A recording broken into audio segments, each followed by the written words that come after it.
Box 13, with the star of Paramount Pictures, Alan Ladd, as Dan Holliday.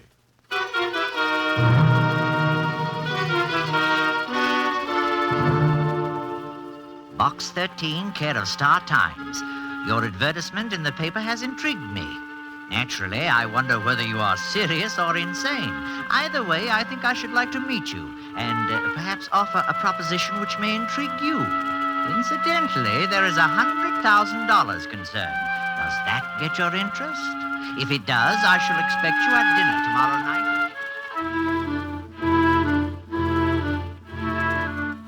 I shall expect you at dinner tomorrow night at 8. It will be informal, so don't bother to dress. Yours for adventure, Charles Winthrop. Does $100,000 interest me, yes? Brother, that much money would put new life in a mummy.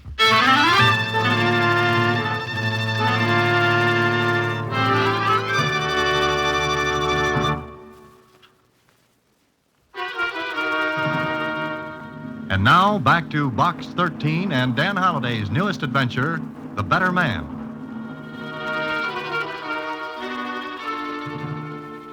Charles Winthrop. Charles Winthrop. You know, Mr. Holliday, that name sounds awfully familiar. Well, it should, Susie. Mr. Winthrop is one of the richest men in the country. Oh, sure, I remember now. He's a regular Crisis. A what? Don't you know, Mr. Holliday? Crisis was a rich king. Oh, don't you know, Susie? Croesus, not Crisis, was a rich king.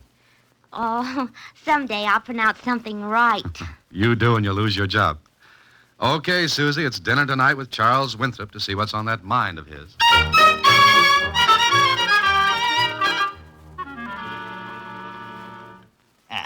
Cigar, Mr. Holliday? No, thanks. More coffee, perhaps. I don't think so, thanks. Curious, Holliday? Very. All right, my boy. We'll take care of that shortly. Oh, excuse me. I want to tell my butler he needn't stay around. William, come here a moment, will you? Whatever Mr. Charles Winthrop had on his mind, it was hugely funny to him. All through dinner, he'd stop eating, slap his thigh, and laugh. And I wasn't saying anything funny either. Oh, William. I watched him as he told the butler what he wanted. I believe you have the night off. I got a kick out of him. Short, thin little man with wisps of gray hair that kept floating over his spectacles. And when he talked, he craned his neck forward like an inquisitive bird, his little eyes twinkling. Oh, he was enjoying a great joke, and I wondered what it was. All right, Holliday. We'll be alone and we can chin a little. Think I'm crazy, huh? Mr. Winthrop, any man who can collect about 20 millions is crazy like a fox. Oh, money isn't everything. No, some people die young. Touché. Now, let's get right to the point. As I understand it, you advertise for adventure to get plots for your fiction, right? Right. So I'd say you'd like my little proposition. Well, that all depends. Surely. Well, someplace in this city, I have hidden a packet containing 100 $1,000 bills. Do you hear me? I'm afraid I did. No one knows where it is but me. But you can find out. I know a lot of people who would like to find 100,000. Oh, I know. That's why I've thought of this wonderful thing. Wonderful, wonderful. What wonderful thing? Ever been to Tibet, Holliday? Not recently. China, India, Japan, Africa, Malaya? What are you getting at? At me. I've been to all those places, Holliday. I went before they stank up the streets with gasoline, commercialized the pyramids, lighted up the tombs with floodlights, and made the world just one long, big bore. And? Well, I'm tired of being bored. I want excitement. So you hid $100,000 where you can find it. What's exciting about that? You're going to hunt for it. I am, huh? So are 3 other persons whom you don't know, whom you've never seen. And these 3 other persons have never seen you. Ooh, we'll be a cozy little crowd. Oh, think so. But never mind that for a minute. Now, I take it you've got a good income, huh? Not like yours. But then I never eat caviar. But you're comfortably fixed, eh? All right, yes. Oh, magnificent. That makes it perfect. I'll have a grand time. Well, drop me a postcard. I'll keep in touch. Now, wait. If you find the money, I will match it with another 100,000 and give it to any charity or cause you name. Oh, Cancer Research, Infantile Paralysis Fund, or any of a dozen. Or split the entire amount any way you want. Now, how's that? It sounds good. Now, what's the rest of this? At midnight tonight, after you leave, I will drop 4 letters in the mailbox. Now, these 4 letters will be identical. Each will contain the first clue to the whereabouts of the money.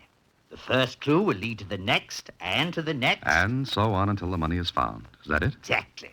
Each of the 4 persons concerned will receive one of those letters at the same time. And the hunt will be on. I take it you had one of these cozy little dinners for each of the other 3. Yes, that's right. Each one agreed. Each one agreed to turn the money over to charity. Oh. Maybe I'm bringing back vaudeville. I'm killing you. No. No, this is what makes the plan so perfect. One of the persons is a man who would kill to get that much money. Oh, I chose him well. Oh, no, he'll not turn the money over to charity. I see. And the others in this little game? Well, no, I'm not so sure. But $100,000 is a lot of money. I've watched people grab and cut each other's throats for much less, Holiday. In other words, you'd send 4 people against each other to amuse yourself. No thanks, Winthrop. I'll take my hat and some clean, fresh air. Well, after all, Mr. Halliday, you advertised adventure wanted. That's right. And that's not an entry blank into a cutthroat game to amuse a cynical old man who's down to his last 20 million. So long. Wait. What for? Now, listen. Those other 3 who are going after the money. Now, one is a man to whom the money would mean cheap nightclubs, gambling, and everything else his stupid mind thinks is life and living. The other 2 would keep the money, I'm sure. Unless you keep them from getting it. Oh, but I won't. I'll watch them play my game and let the one who wins take the stakes. But you, Holiday. What makes you think 100,000 wouldn't tempt me? Oh, I got my money by knowing people. So? You've got the chance to get $200,000 for a worthy cause if you play. And if I don't? The money will still go to one of the other 3. And I'm inclined to think the killer will win, unless he's playing against a smarter man. Well? What if someone gets killed? How will you feel? No better, no worse than now. Did you ever stop to think it would be the same as murder? What law could touch me, Holiday? I hid the money, I give out the clues.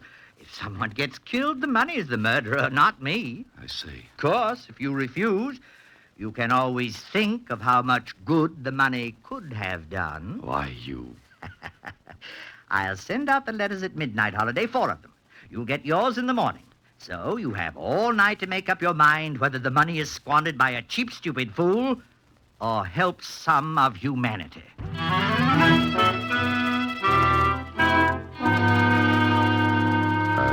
went home. I went to bed. I didn't sleep much. I had dreams. Dreams that featured the grinning, weazened face of old man Winthrop, $1,000 bills, sick kids in hospitals. They changed places with each other all night. Then in the morning... All right, who is it? Special delivery, Mr. Holliday. Okay, thanks. Shove it under the door. Yes, sir. It was from Winthrop. At first, I wanted to burn it, forget the whole thing. Because the thought of people running around a city fighting over that money made me a little sick. Then, I guess I was mad at Winthrop at his cynical attitude that the killers would always win. I opened the letter and later in my office listened to Susie read it.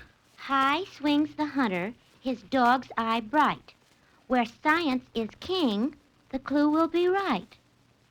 What's it mean, Mr. Holliday? I don't know. High swings the hunter, his dog's eye bright. Hunter? Hunter? Me? And his dog's eye bright. I never saw a dog with only one eye, or a hunter with a dog's eye. His dog. And why, where science is king? Gee, I never saw a puzzle like this one before. Well, old man Winthrop is certainly having his fun. I worked out a puzzle once about movie stars.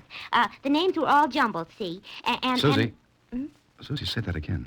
Say what? What kind of a puzzle did you work out? One about movie stars. Why? Stars, stars, stars. Susie, you're wonderful. Am I? Absolutely magnificent. Here. Mr. Holliday, you kissed me. All that and a raise, too. But what did I say? The dog stars, Susie, the dog star. What dog star? Hand me that encyclopedia, quickly. Gee. Here. Now. Now, Dog Star, Dog Star. Here, listen. The Dog Star, or Sirius, brightest star in the sky, in constellation Canis Major, the great dog. Oh, but what about the hunter? Listen, Sirius may be seen below and to the left of the constellation Orion, the hunter. That's it, Susie.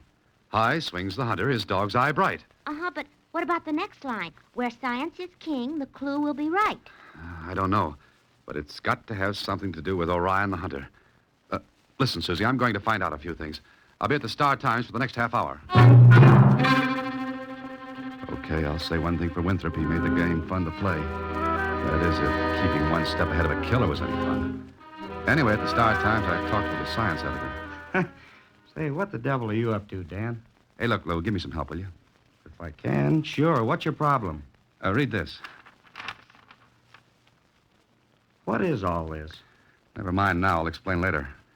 But Orion is the hunter. Oh, I see. Well, what do you want to know? What about Orion? Does it swing high? Sure, it rises roughly in the east, swings upward in an arc, and then sets. When is it at its highest? Oh, I should say around midnight. Midnight. Okay, now what about that where science is king line? Make anything out of that? Well, I should say science is king at an astronomical observatory. At least that would tie in with the rest of this doggerel. Lou, you're wonderful. Oh, by the way, Lou, there's an observatory in town, isn't there? Sure, the Winthrop Observatory. The Winthrop? Mm-hmm. Somebody managed to squeeze a few shekels out of the old boy to build the thing.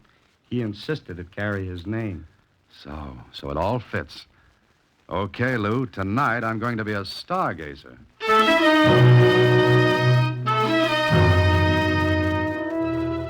It was hard to wait through the rest of the day, but I made it. Then that night I drove up the long, winding road that led to the Winthrop Observatory. Again, the old man picked his spot nicely. It was dark, and a creeping, damp fog settled down in curling waves. There wasn't a light within 10 miles. Then I broke out of the fog, and the mountain leveled off. In the sky, the stars were big and bright. And I came to the end of the road. From here on, it was shoe leather instead of horsepower. I looked up in the sky. Swinging up in front of me was Orion. Below and to the left of him, a white star shimmered in the night sky. Sirius, the dog star. I looked at my watch. The luminous hands were almost straight up. Okay, midnight, Orion, Sirius. Then what? Who's that? Well, Mr. Holliday. Winthrop. Yes, indeed. Didn't think I missed the fun, did you? Well, come on, Holliday, straight ahead. Stay on the path. Good evening, Holliday. What now, little rich man? So you figured it out, eh? Why else would I be here? Very clever. All right, here's an envelope. What do I do with it? Oh, there's another clue in it. The second. Oh. How long does this go on?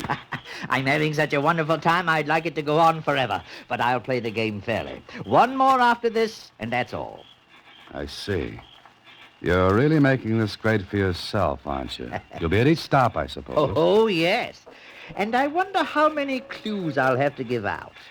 What do you mean? Well, only you and one other person showed up here tonight. What? One other? Yes.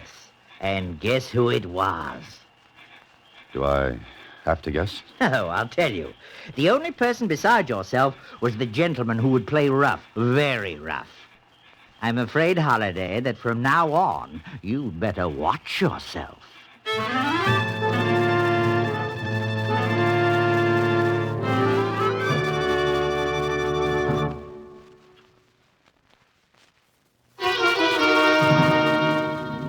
And now back to The Better Man, another Box 13 adventure with Alan Ladd as Dan Holliday.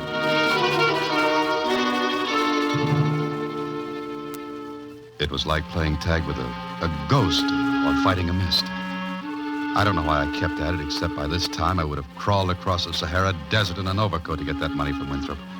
When I left him at the observatory, I went to my apartment. There I opened the envelope. Oh, this one was better than the first. It said, He's king, yet a slave, and free, yet a captive. And we, who are weaker, are yet stronger. Those whom he ruled are close to his might, yet fear him not by day or by night. Now, this made a lot of sense, and it was after 3 in the morning when I finally gave up on it and went to sleep. I don't know, Mr. Holliday. It just doesn't make sense. Come on, Susie, think. Say anything. Anything what? He's king, yet a captive. How can he be king and yet be a captive? That's the point. If we figure that out, we've got the rest. I never was good at riddles. Come in. You, Dan Holliday? Yeah, that's right. I want to talk to you. Who are you? Makes no difference. Can you get rid of the dame? I'm not a dame. I'm a secretary. Blow, will you? Hey, wait a minute, Bud. Didn't you get in the wrong act? Sit down, Holliday. I'm not tired. Okay, stand then. Get rid of the dame. Susie, run down to the Star-Times and pick up the mail, will you, please? All right, Mr. Holliday. But tell him I'm not a dame. Okay. Maybe you know why I come here, huh? I can make a good guess. Well, that's swell. Now we don't have to beat each other's brains out. I didn't know we were booked for it. You could use 50 grand, couldn't you? Keep talking. All right, look. What's the sense in both of us running around in this rat race? You the rat? Don't talk like that, Holliday. Why don't you get to the point? Okay. You and me got the only clues. We team up. We're each 50 grand to the good. Which means you can't figure out this second clue from Winthrop. Maybe. If you had it figured, you wouldn't be here now. So that makes sense. Mm-hmm, that's right. What do you say? What if I won't make it a duet? What makes you think you'll get to that money? Nothing, right now. I asked a question. What do you say? The answer is no. That final? You can close the books, lover boy. All right. Oh, wait a minute. Yeah? How did you know who I was and where to find me? I didn't know you or where to find you. You figure it, Holliday. You got the brains. But get this. I'll be right on your trail from now on out.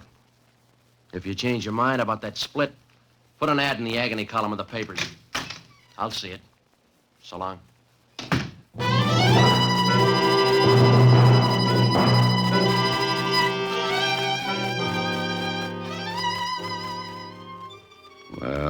Well, that flat-eyed character knew me. But Winthrop said none of us would know each other. So I looked up Winthrop's number in the phone book, dialed it, and... Hello? Winthrop? Yes? Oh, is this Holiday? Look, I just had company. No. Yes, thanks for sending him, Winthrop. How did you know I did? Don't give me that, Hal, so he knew who I was. That's right. I had to put a little zip into the game, Holiday. He's such a charming fellow, isn't he? Okay, you've had your belly laugh, but that's it. Oh, you're not quitting. I don't like to be thrown to the lions. What did you say? I said I... Well, go on. He's king, yet a captive. King of the beasts, the lion. Wonderful. Now all you have to do is follow it up. Nothing doing. Oh, you're so close, Holiday, and all you have to do is be careful. I'm beginning to like you less and less. I'm not a likable person. However, whether you go on or not is your affair. But I should be very disappointed in you if you didn't. Hello. Hello. Hello.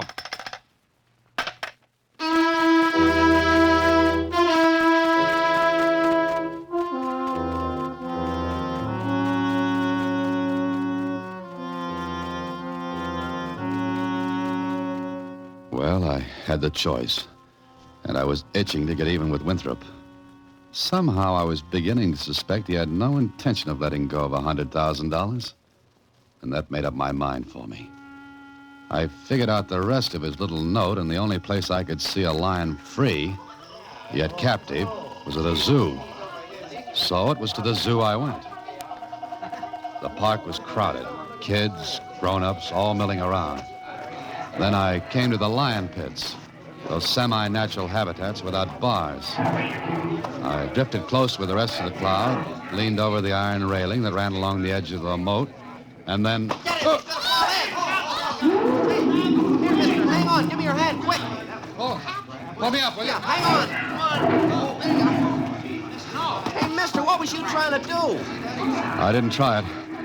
Thanks for helping. Brother, they almost had real fresh meat. What'd you do, lean over too far? Yeah, much too far. And I had help. Lucky you thought to grab that rail. It was a good thought. Thanks again. That's okay, mister. Boy, oh boy, that was better than Frank Buck. Well.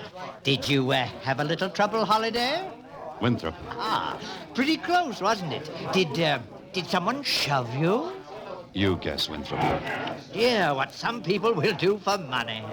Winthrop, you're not very big. A nice, easy shove, and you'd be where I almost went. Oh, but you won't, Holiday. You won't because you're not the type that kills. Now, your anxious friend is different from you. I don't know what keeps me from seeing how tightly your head's on your neck. Oh, you don't like me. All right, Holiday. You've reached the end of the trail. Be at my home at 8 tonight.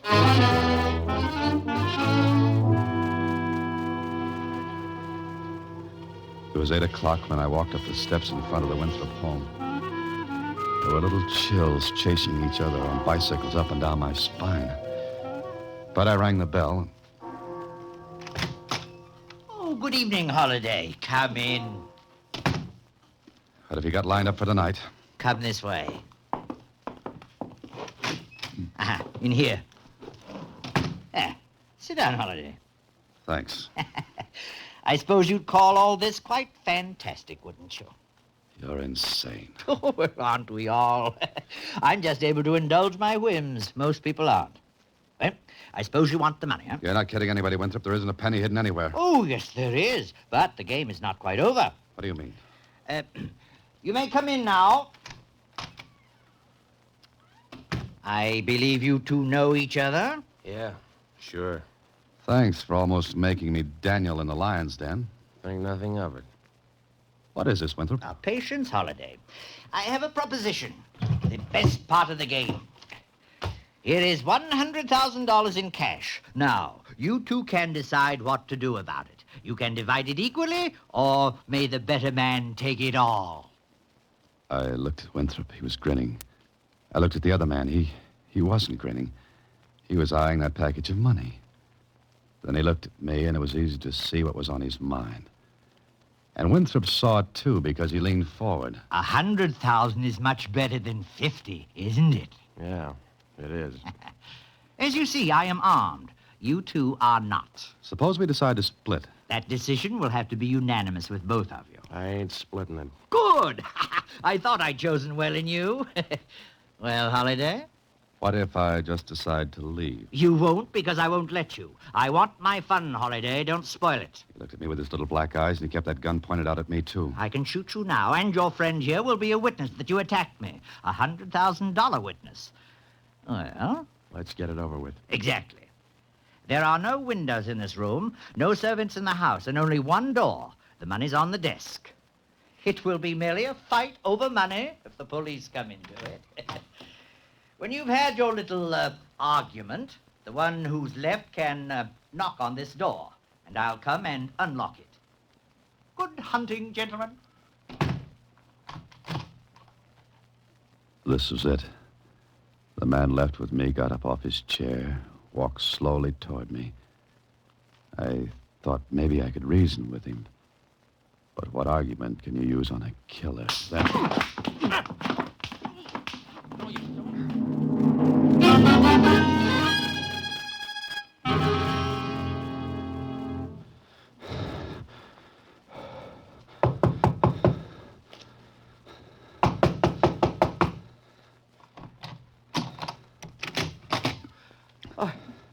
Holiday. Surprised, Winthrop? Well, congratulations, Holiday. Brains and brawn. Rare combination. All right, there's the money. Take it, and I'll match it with another 100,000. You'll match it with $500,000. What? You heard me. Your pal there is out right now, but in a minute he'll come too. And I'll leave him alone with you with that money still on the desk. But you can't. My Get away God. from it, Winthrop. Listen, Holiday. Now, you're not a killer. You wouldn't leave me alone with him. No, watch. And I'll take your gun with me and lock the door behind me after he wakes up. Wait. And I could be a witness. $100,000 witness that he killed you in self-defense. You wouldn't, you... Why, you're not that kind. You wanted to play dog-eat-dog, now play it. All right. What do you want? Sit down at your desk, make out a check for $500,000. We'll decide where it goes later. And we'll both go to the bank tomorrow and cash it. Something funny? It's just that I could refuse to have it honored at the bank. Yes. Yes, you could. But you won't. All right, Holiday. You've almost restored my faith in people. Give me that pen.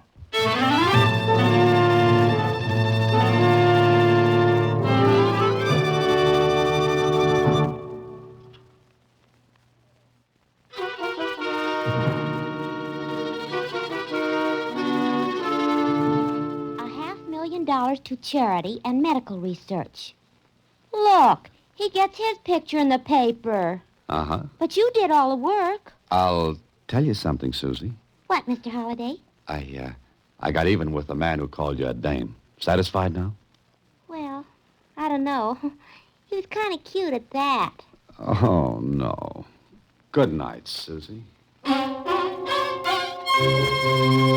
Next week, same time, through the courtesy of Paramount Pictures, Alan Ladd stars as Dan Holliday in Box 13. Box 13 is directed by Richard Sandville with an original story by Russell Hughes. Original music is composed and conducted by Rudy Schrager. The part of Susie is played by Sylvia Picker. Production is supervised by Vern Karstensen. This is a Mayfair production from Hollywood. Watch for Alan Ladd in his latest Paramount picture.